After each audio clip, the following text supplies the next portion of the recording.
Hi, how's it going? Thought it'd be a fun video to show you everything I know about NCY shocks, which is not a lot, but it's more than I knew before. Well, before I actually took them apart to see how they worked. So this is a set of NCY forks for a Yamaha jog. This machined part over here is 26 millimeters. Otherwise, the body of the tube is 27 millimeters, which is, I believe, what you would need for a for a Honda. But again, for the jog, 26 millimeters, they bolt right in, it works. You can also tell that this caliper pattern, that works for Yamahas as well. So what is inside of this? Well, it's really not a huge surprise. It's really just like any standard motorcycle fork. You have a leg. This is a 10 millimeter axle. Again, should be fine for any Yamaha jog. And then we have our tube. Inside the tube you have a variety of springs, and you also have this valving component. It has different holes in it. We'll take a closer look at it in a second. So first, let's pull the top off. All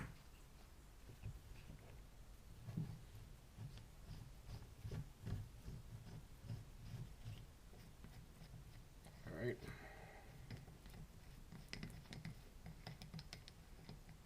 There's that.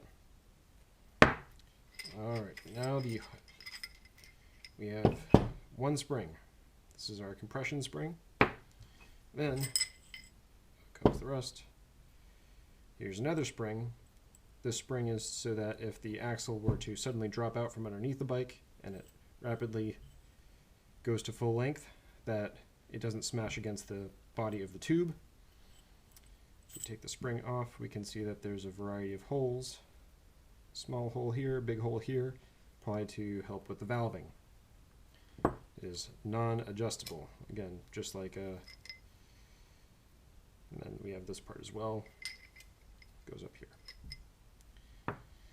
And that's it. And then we have our tube. Let me see. In the leg, there is an oil seal. You can barely see it. That is held in with this retaining clip. And then on top of that goes the dust boot, which you can see fully assembled on this leg. So there's really not a whole lot to these. There's no real adjustment to them, or adjustability. So for me, I weigh 145 pounds. You get the exact same thing that I would have to ride if you're 240 pounds or more. Clearly, it's not, your scooter is not going to handle the same depending on our two different weights.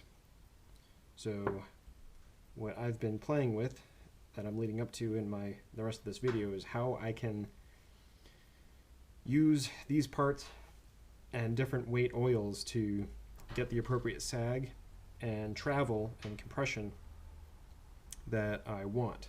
So before anything, I thought it'd be just good to show you how these work, what's inside of them, how it goes together,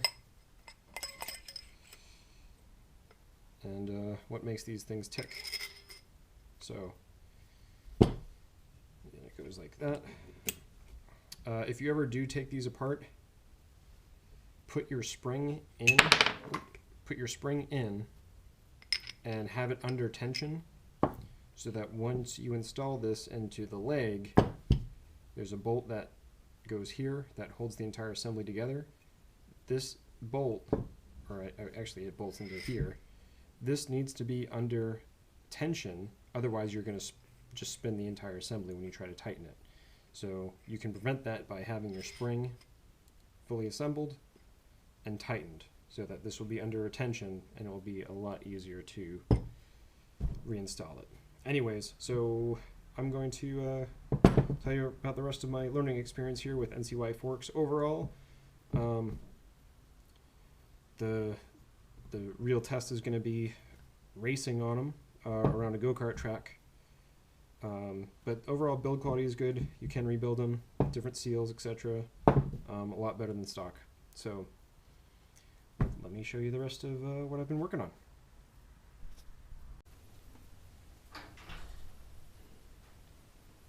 Hi, my name's Evan, and this video is dedicated to NCY forks. Why? Because I couldn't find information that I wanted anywhere else, so I decided to learn what I could and share it with the world. First, let's talk about suspension. As we can see, my scooter here has racing slicks. To take the most advantage of these slicks and the grip that they provide, I need to have suspension that will allow them to grip as much as possible. So to me, a suspension will allow a tire to stay in contact with the road as long as possible. Let's think of an example. Let's say that we are riding a dirt bike down a rutted gravel road. The dirt bike has no suspension, the forks and rear shock are welded solid. As we are riding down this, this gravel road, as we go and skip across bumps, etc., there's going to be moments where the tires are not going to be in contact with the ground at all. Therefore, any inputs such as, brake, gas, steering inputs are not going to be translated through the tires to the ground, since they're not going to be touching. Now, if we get a dirt bike that has soft suspension, as we're riding, the tires are always going to be touching the ground. And that will allow us to, steer, brake, and throttle out of stuff. And a less extreme example, the same is going to go for road, road applications. So let's say if we're racing a motorcycle down, down a closed course, and we go into a corner, and midway in that corner there's a little imperfection. If there's no suspension to, make up for that imperfection as we're already loading the suspension, the tires are going to be loaded, then the tire is going to try to absorb that imperfection. It's going to break traction, and we could potentially low side crash or worse. So the point of this video is to document how I'm going to set up the suspension for my little mini GP scooter here. So I already have the slicks, I already have the brakes, I have the suspension, but we need to tune it. These forks are Honda variety. You can probably tell already because they bolt to a Honda Metropolitan stem, and they also have the Honda caliper brake pattern. I have another set of these forks, but they're for a Yamaha. The Yamaha variety have longer springs that have stronger spring rates. So what I did is I pulled both of the Honda spec springs out of these, and I put in a single Yamaha spring instead. It's not uncommon for motorcycles, especially old ones, to only have one shock in the fork that is actually doing the compression, rebound, etc. The other one is just along for the ride. So I decided to take inspiration from that and do the same thing. So we can see I have my zip ties here. Zip ties are super helpful. Just as with many other applications, they're super valuable when looking at suspension. So we can see my sag is pretty acceptable. Sag being when I set my weight on the scooter here, how much suspension is going to be, taken up by that. Looked up a lot of motorcycle videos. A lot of people crank up preloads, etc., so that they don't have a lot of sag. Setting sag is like step number 1. Correct me if I'm wrong. Step number 2, I grabbed the front brakes and I just bunny hopped it as hard as I could, and I can find that my suspension maxes out approximately here. How's that? So that gives me about 1 inch of travel. Well, totally about 2 inches of travel, a lot of which is taken up by the sag of the scooter. There is no oil in this shock. What I can try doing is remove this, putting in oil. Oh hey, welcome back to the garage. So the battery died, so I didn't really get to finish explaining what I was doing. But long story short, the final result is there's no spring whatsoever in this fork leg, and in this fork leg I'm using the longer spring from the Yamaha variant of an NCY fork.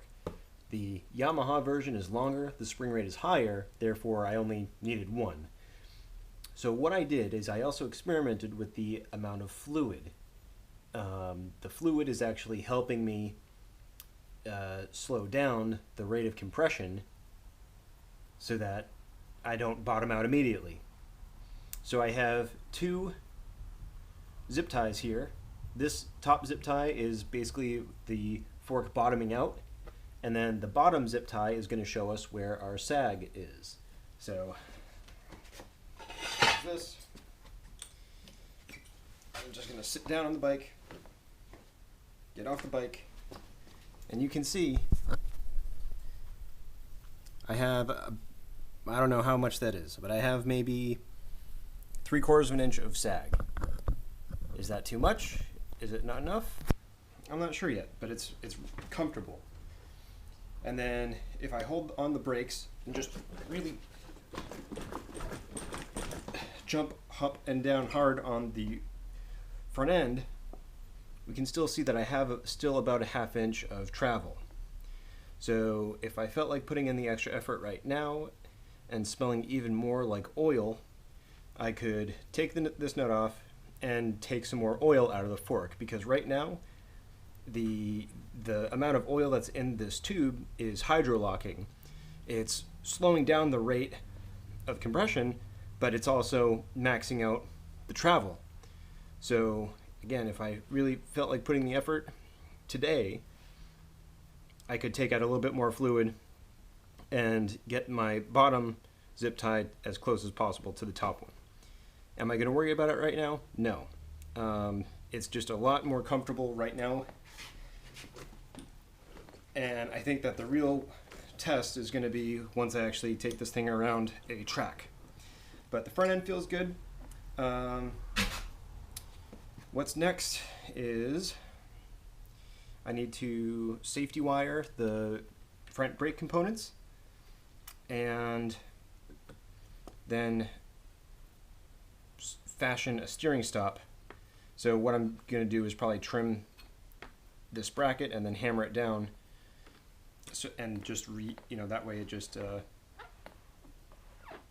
hits the steering stops from the Metropolitan triple clamp. So that's it for now. I hope that between all my different shots here of trying to explain what I'm doing, that this helped.